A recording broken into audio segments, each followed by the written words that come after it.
O Senhor esteja convosco. Ele está no meio de nós. Proclamação do Evangelho de Jesus Cristo segundo Marcos. Glória a vós, Senhor.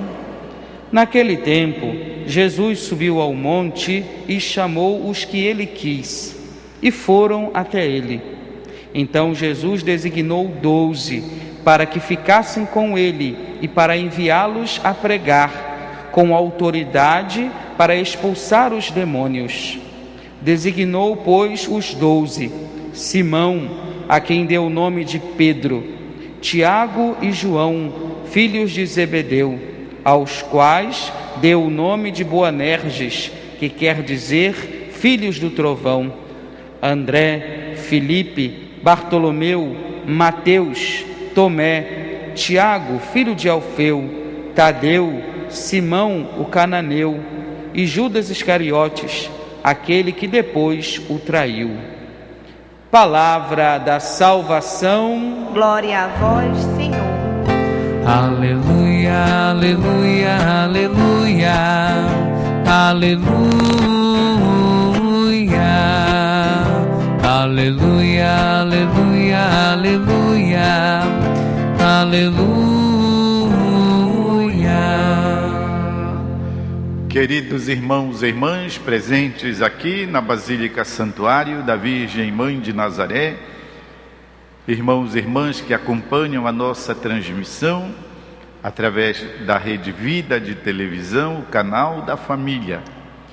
É uma graça de Deus podermos iniciar a nossa jornada, quem sabe iniciar os afazeres domésticos, iniciar as incumbências que nos cabem, poder sair uma vez mais para o trabalho, poder sair uma vez mais, quem sabe, para procurar trabalho.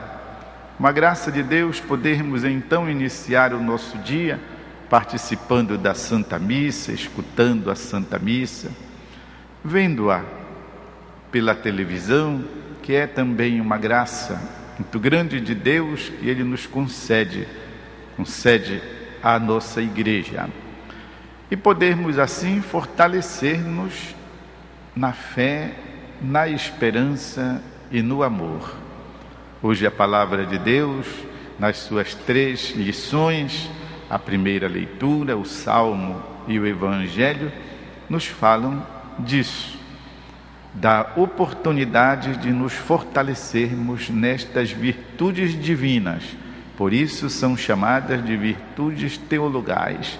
São forças maravilhosas, divinas, que Deus infunde em nós, em nosso coração, em nossa alma, e que servem para nós transcorrermos os nossos dias com dignidade e na qualidade de filhos e filhas de Deus, não de qualquer jeito, levando a nossa vida assim como o tempo deixa, mas de podermos vivenciar nesta mesma nossa existência humana, podermos vivenciar, pois, a vontade de Deus. Olhem só a leitura do Santo Evangelho, tirada do Evangelho de São Marcos, que estamos lendo todos os dias da semana, nos apresenta hoje Jesus que, depois de rezar, ele chama os seus discípulos. Haviam muitos discípulos de Jesus. Sabemos que ele, de uma vez só, enviou 72. A ressurreição de Jesus, o seu aparecimento, diz os Atos dos Apóstolos, foi testemunhado por mais de 500 irmãos, ou seja, de 500 discípulos.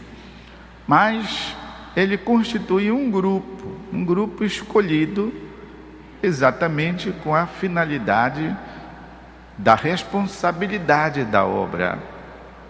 E assim que nós vemos até a lista e o nome individual de cada um dos seus discípulos. Mas vocês sabem, meus irmãos e irmãs, alguma coisa que sempre impressionou-me quando leio este relato, especialmente, porque diz que ele subiu ao monte, chamou os que ele quis depois de ter passado a noite em oração. E o evangelista Marcos, ao fazer a lista, ele coloca como último Judas Iscariotes, aquele que depois o traiu. E sabem o que é que eu penso? Pergunto. Se Jesus, porventura, errou ao escolher esses discípulos, passou a noite rezando, será que a reza de Jesus não valeu? De modo que então escolheu errado um discípulo? Será que Jesus se enganou? Poderia ter colocado outro ao invés desse, porque esse, como dizem as pessoas simples, este pisou na bola. Judas que o traiu. Mas ao mesmo tempo, ao invés de espanto, aumenta a nossa admiração, porque Jesus é maravilhoso. Aumenta ainda mais a nossa contemplação da sua misericórdia. Olhem só, a tal ponto que deu oportunidade também a esse discípulo, justamente aquele que o trairia. É interessante como quando depois, mais adiante, no mesmo Evangelho de São Marcos, no momento em que Jesus está no Horto das Oliveiras, e chega Judas trazendo aqueles que devem prender Jesus, o evangelista diz que Jesus o olhou e o amou com o olhar e perguntou-lhe: amigo, o que tu viestes fazer? Portanto, até o fim, mesmo com a vida errada, Jesus chamou a Judas de amigo e o olhou com amor. Meus irmãos e irmãs, cada um de nós faça uso da palavra e desta reflexão para compreender a própria história. E quem sabe a história de tantas pessoas que nós conhecemos, muitas das quais ligadas a nós. Deus concede sempre a oportunidade. A misericórdia não é algo de Deus, prestem atenção. A misericórdia é Deus mesmo, é a essência dele. A misericórdia é o que constitui o próprio ser de Deus. São João Evangelista, que foi dos discípulos de Jesus e dos evangelistas o que mais profundamente meditou sobre o mistério de Cristo, sobre, portanto, o mistério da obra trinitária da salvação, resumiu de uma maneira insuperável: quem é Deus? Deus é amor.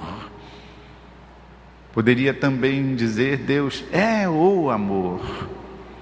Olhando a nossa vida, tantas vezes cheias de percalços, de erros, constatando a presença do próprio pecado, sejam os pecados passados, sejam os pecados em que ainda podemos viver no presente, e aqueles, quem sabe, Deus sabe, que nos aguardam no futuro, nós devemos sempre orar dizendo: Senhor, salva-me, Senhor, converte-me, Senhor, que eu possa algum dia na minha vida me converter, Senhor, que eu possa me regenerar, Senhor, que eu possa fazer penitência dos meus pecados e dos pecados da nossa família, os pecados dos amigos, porque não tem amigo melhor que aquele que dá a vida